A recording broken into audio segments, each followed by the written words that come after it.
स्वर्गीय कृष्ण राय साहब के साथ अपने बलिदान को देने का काम इस धरती पे किया। उन सभी शहीदों को मैं नमन करता हूँ। आज इस कार्यक्रम में हम सबके अगुआ राज्य भारत सरकार के मंत्री आदरणीय मनोज सिन्हा जी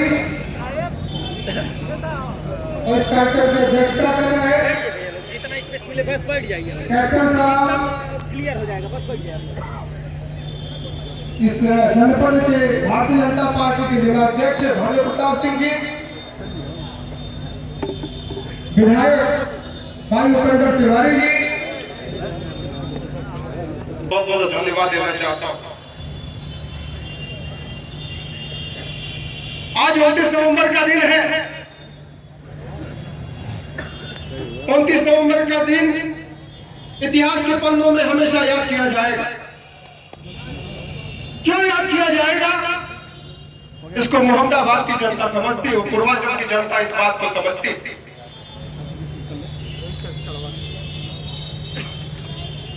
स्वर्गीय कृष्ण राय जी की शहादत हुई।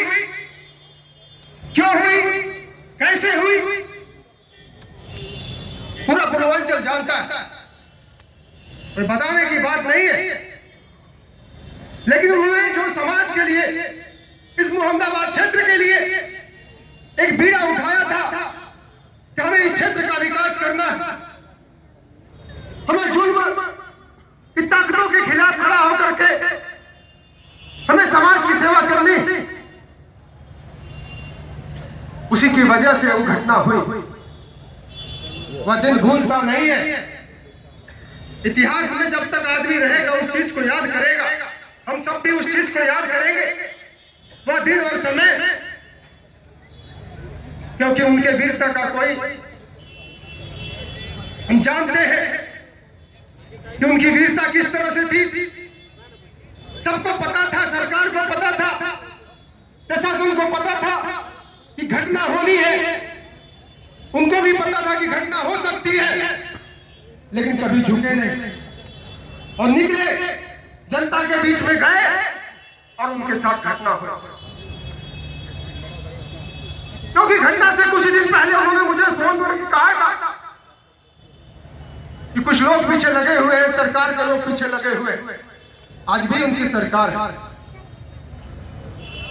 सरकार में बैठे हुए चेहरे बदल गए हैं, लेकिन सरकार उन्हीं लोगों की है जिन लोगों ने घटना करवाई है। माननीय मुलायम सिंह यादव जी उसमें मुख्यमंत्री थे। घटना कैसे हुई है साथियों, बुजुर्गों, आप सब लोग जानते हैं।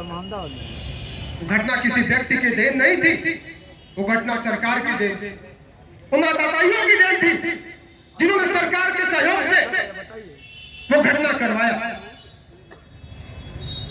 मैं उनके वीरता का कायल जी, आज हम लोगों के बीच में वो नहीं, लेकिन जो उनकी वीरता थी वो किसी से छुपी हुई नहीं थी। अगर वो डरपोक रहे होते तो आज वो जिंदा, लेकिन वीरों का इतिहास तभी लिखा जाता है जब उनकी वीरता समाज में और देश में लोग बोलने का काम करते हैं, तभी इतिहास में उनके वीरता को लिखने का काम करते हैं। जीना मरना तो सभी को है,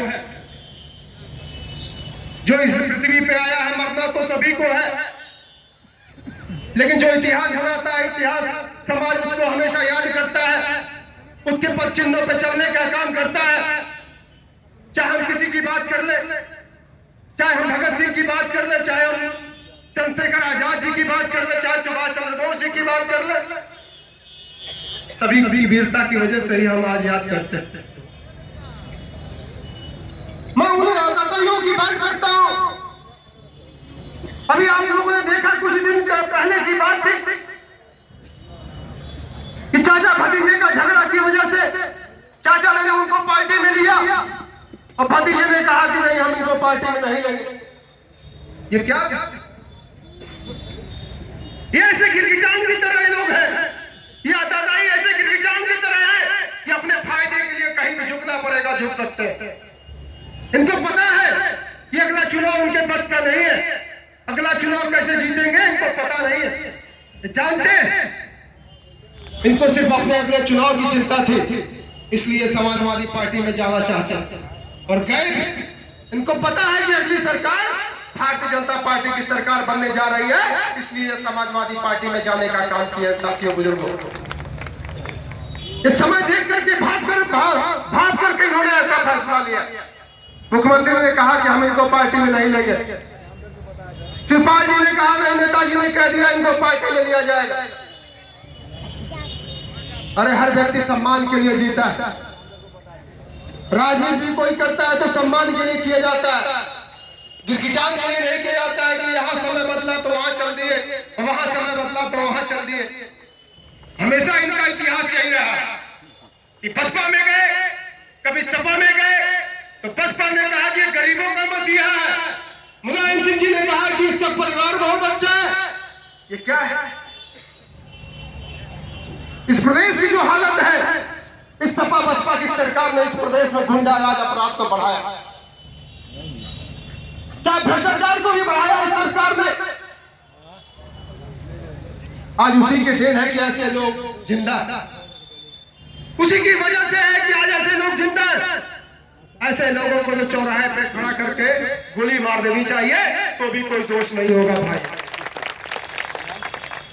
भाजपा की सरकार आने दीजिए, पता चल जाएगा इन लोगों को भी। कई सालों से लोग जेल में, कई सालों से जेल में, जेल से तो छूटना ही नहीं है। ऊपर वाले की भी कृपा है कि इनको छूटना नहीं है, इनको सजा होनी है। और भी सजा कौन होगी? मौत की सजा होगी, ये आप लोग लिख लीजिए। भगवान भी इनको सजा देगा तो मौत की सजा देगा, कोई दूसरी सजा इनको नहीं मिलेगी। इनको मालूम है, इसलिए तारीख से भाग रहे हैं, तारीख से भाग रहे हैं। सरकार आ रही है, भारतीय जनता पार्टी की सरकार आ रही है, इनको पता है, इसलिए अपना सुरक्षित स्थान बना रहे हैं कि हम समाजवादी पार्टी में अपना स्थान बना लेंगे ताकि धरना प्रदर्शन करने का मौका हम लोगों को मिल जाएगा। ये इसलिए ऐसा किया। मैं ज्यादा कुछ नहीं कहना चाहता हूं। आपने बसपा की सरकार को भी देखा है, आपने सपा की सरकार को भी देखा। इस सरकार में जो झगड़े चल रहे हैं चाचा भतीजे के, वह ऐसे लोगों को लेने की वजह से नहीं चल रहा है। उनका झगड़ा पैसे का है, उनका झगड़ा गद्दी का है। अगर आप चाहते हैं कि हमारे स्वर्गीय कृष्णानंद राय जी की शहादत दिवस पे कि उनको सच्ची श्रद्धांजलि मिले, तो आप लोग आने वाले समय में भाजपा की सरकार लाइए, फिर देखिए कि ऐसे लोगों का अंत कैसे होता है। इसी के साथ साथ मैं उनको एक बार फिर से नमन करता हूं। आप सभी लोगों को बहुत बहुत धन्यवाद करता हूं। जय हिंद, जय भारत।